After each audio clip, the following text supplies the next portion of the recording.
TV serial Radha Krishna की कहानी में आज रात का एपिसोड होने वाला है बहुत ही ज़्यादा एंटरटेनिंग, क्योंकि आज रात शाम की चाल खुद उस पर उल्टी पड़ने वाली है और ये सब करने वाले हैं खुद श्री कृष्ण। अपकमिंग ट्रैक में आप देखेंगे कि एक तरफ शाम अपनी लक्ष्मणा के साथ सारी विवाह की रीति रिवाज पूरे कर रहा होगा, तो दूसरी ओर श्री कृष्ण के चेहरे पर बिल्कुल भी चिंता ना देख लक्ष्मणा बार बार शाम से यही कहती आएगी नजर कि क्या हुआ, इन्हें अनिरुद्ध की बिल्कुल भी चिंता नहीं है, ये सब तो तुम्हारे विवाह की खुशियां मना रहे हैं। आखिर अनिरुद्ध को बचाने के लिए कृष्ण क्यों नहीं जा रहे। तो दूसरी ओर राधा आएंगी और अनिरुद्ध से कहेंगी कि चलो तुम दोनों नवविवाहे जोड़े अपने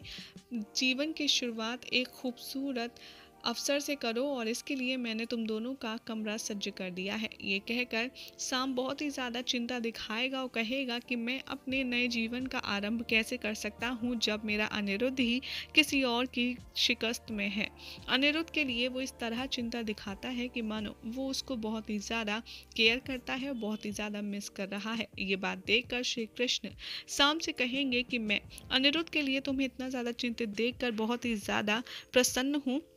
कि तुमने अनिरुद्ध के बारे में अपने नए विवाह जीवन के बावजूद भी जो सोचा, क्योंकि आज तुम्हारे नए विवाह का पहला दिन है, लेकिन फिर भी तुम अनिरुद्ध के बारे में ही सोच रहे हो। दूसरी ओर आप देखेंगे कि अनिरुद्ध बार बार वानासुर से यही कहता आएगा नजर कि अगर मेरे शाम काका या फिर मेरे श्री कृष्ण ताश्री यहाँ आ गए तो तुम्हें कहीं का नहीं छोड़ेंगे। और अपने भाई अनिरुद्ध को बचाने के लिए उसका दूसरा भाई भी वहाँ पहुँच जाता है, जिसको देखकर वानासुर बंदी बना लेता है और द्वारिका में ये संदेश भिजवा देता है कि जो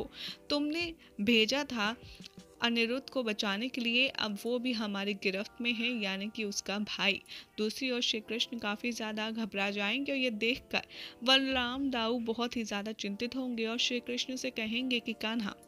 तुम कुछ कर क्यों नहीं रहे हो, अनिरुद्ध के प्राण संकट में है, आखिर तुम क्यों वहां जाकर के सब कुछ ठीक नहीं कर देते। यहाँ श्री कृष्ण कहते हैं कि नहीं, हम में से वहां कोई भी नहीं जा सकता सिवाय एक के, हमारे यहाँ का भावी सम्राट, हमारे यहाँ का सबसे सर्वश्रेष्ठ योद्धा जाएगा अनिरुद्ध की जान को बचाने के लिए और उस सर्वश्रेष्ठ योद्धा का नाम है शाम। ये बात सुनकर सभी लोग काफ़ी ज़्यादा परेशान हो जाएंगे, क्योंकि शाम ने इससे पहले कोई भी युद्ध नहीं लड़ा है और ना ही उसका कुछ खास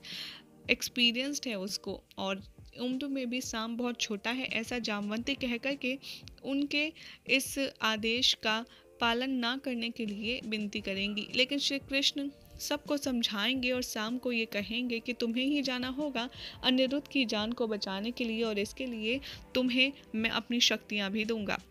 सांप वहां ना जाने के लिए लक्ष्मणा की बात मानता है और श्री कृष्ण के ऊपर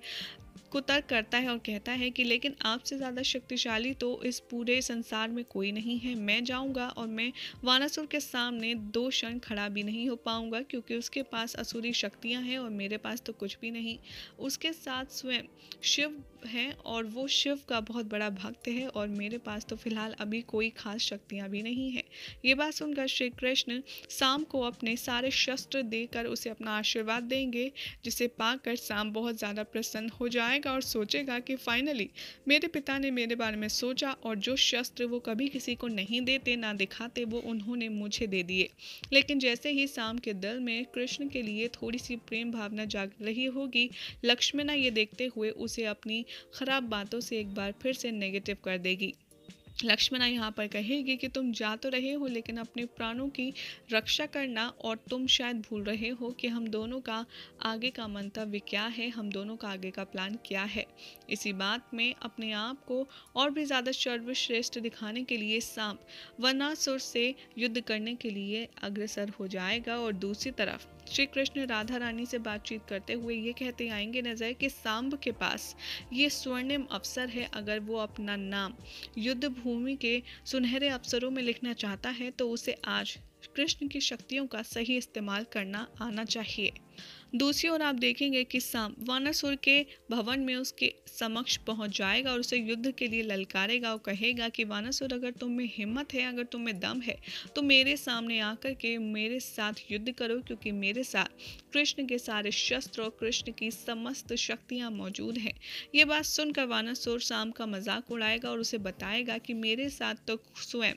महादेव शिव हैं, इसके बाद तुम क्या करोगे। ये बात सुनकर साम थोड़ा सा भयभीत हो जाएगा और अपकमिंग ट्रैक में आप देखेंगे कि कुछ और ज़्यादा भयंकर होने वाला है, क्योंकि वानासुर साम को अपना बंधक बना करके उसे भी अनिरुद्ध की तरह ही और उसके भाई की तरह अपनी गिरफ्त में ले लेगा। जिसके बाद क्या होगा, और साम को छुड़वाने के लिए श्री कृष्ण को मजबूरन वानासुर के समक्ष जाना होगा और यहाँ पर वानासुर और श्री कृष्ण के बीच घमासान युद्ध होगा और वानासुर को बचाने के लिए, उसकी मदद करने के लिए स्वयं महादेव यहाँ कृष्ण के विपरीत खड़े हो जाएंगे और इन दोनों का महायुद्ध होगा। ये सब कुछ देखना होगा आने वाले एपिसोड में, काफी इंटरेस्टिंग।